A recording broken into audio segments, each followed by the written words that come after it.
एवं माटी कला बोर्ड के अध्यक्ष व राज्य मंत्री दर्जा प्राप्त प्रहलाद राय टॉक का हनुमानगढ़ पहुंचने पर भाजपा जिला कार्यालय में जिला महामंत्री विकास गुप्ता के नेतृत्व में कार्यकर्ताओं द्वारा भव्य स्वागत किया गया।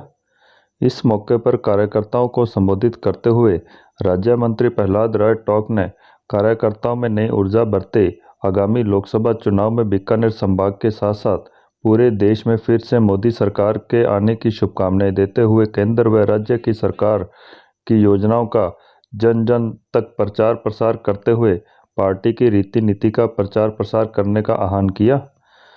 भाजपा कार्यकर्ताओं ने ओबीसी मोर्चा के जिला अध्यक्ष पवन बागोरिया को माला और बीजेपी का पटका पहनाकर स्वागत किया। इस मौके पर जिला उपाध्यक्ष अश्विनी नारंग, जिला मीडिया प्रभारी महेश शर्मा, मंडल अध्यक्ष प्रकाश तंवर, विकास शर्मा, देहात मंडल अध्यक्ष महेंद्र सिंह राठौड़, गोरा सिंह, ओबीसी मोर्चा के जिला अध्यक्ष पवन बागोरिया, पतराम धावरी, कार्यालय मंत्री जमन पाईवाल, कृष्ण तायल, हेतराम वर्मा, राकेश सिद्धू, कलवंत वर्मा, हनुमान गोस्वामी, सतपाल बादू, राम कक्कड़, जतिन वशिष्ठ, प्रवीण कटारिया व अन्य भाजपा कार्यकर्ता मौजूद थे। देखिए, राज्य सरकार ने श्री यादव माटी कला बोर्ड का मुझे चेयरमैन बनाया है और इसके अंदर राज्य मंत्री का दर्जा प्राप्त है। इस पद को ये एक बोर्ड जो काम करने का क्षेत्र है वो तो है ही है। मेरा मानना है कि सरकार ने गंगानगर और हनुमानगढ़ जिले का दायित्व भी मुझे सौंपा है।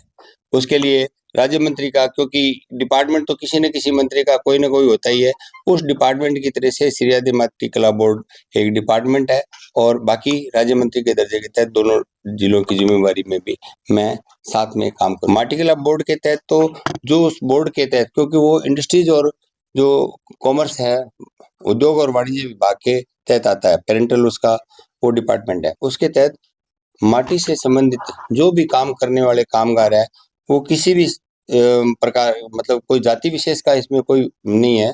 सभी कामगार लोग जो किसी भी जाति से काम करते हो उनके विकास के लिए योजनाएं बनाना, उनको सुविधाएं देना, उनकी समस्याओं का समाधान करना, वो सभी काम इसमें आएंगे। इंडस्ट्रीज के रूप में अति सूक्ष्म, जिसको टीनी कहते हैं, अति सूक्ष्म उद्योग के रूप में उनको पूरी के पूरे लाभ देने सरकार के योजनाओं के। लोकसभा चुनाव है सर, लोकसभा चुनाव को लेकर किस तरह की तैयारियां चल रही है? लोकसभा चुनाव के लिए भारत में एक हवा चल रही है और उसके तहत मोदी जी को पुनः प्रधानमंत्री बनाने की पूरे देश के अंदर एक मुहिम है और उसके अंदर हर भारतीय ने कमर कस रखी है।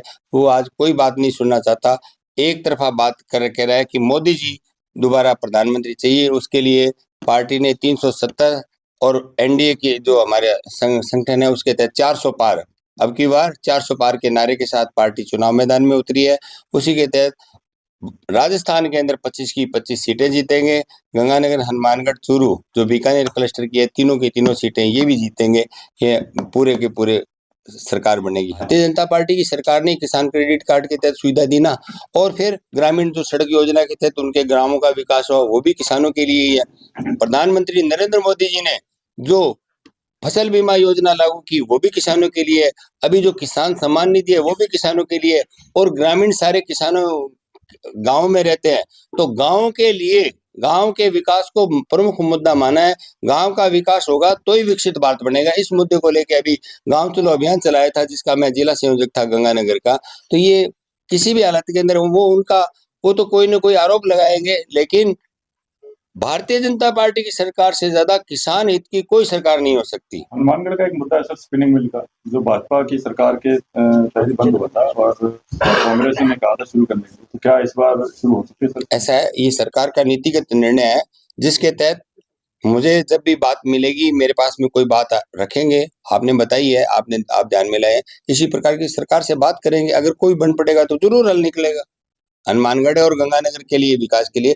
वैसे तो किसी भी क्षेत्र का कोई भी काम आएगा करेंगे, लेकिन यहाँ का तो विशेष दायित्व दिया ही है ना।